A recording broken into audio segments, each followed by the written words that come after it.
What kind of question is Kurt the Cyber Guy getting on the iPad Pro 11 and 12.9?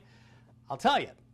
The question is, do I give up my notebook computer and finally go with this new device? The answer is, I'll tell you.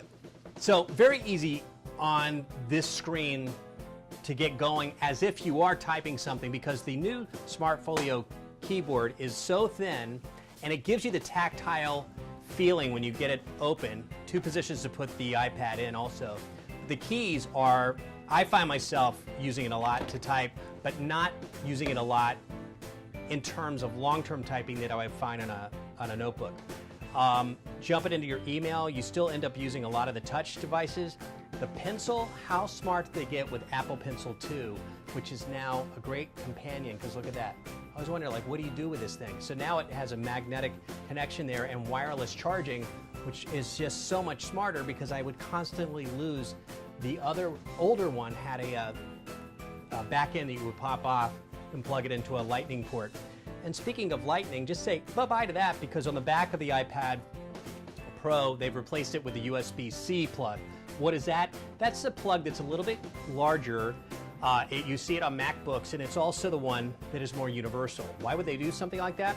A couple reasons. One, the video content that goes through in the future, 4K video now, 5K down the road, that really is super fast through that, and they couldn't quite squeeze that through the Lightning adapter. And also, it's just more universal globally.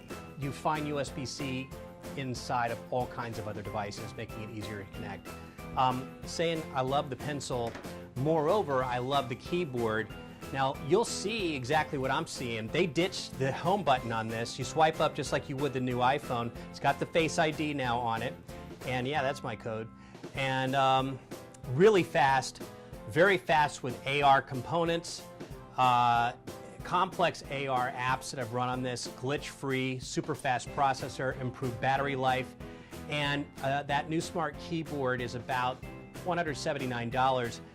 You know, the iPad Pro itself, for the smaller version, this 11, is about $799. And you add all that together and you're almost at the price of a notebook. Do I love it? I love it for watching videos, and I love it for its portability, and I love it for its extreme long battery life. In terms of, is it going to replace my notebook? I find myself still traveling with my MacBook.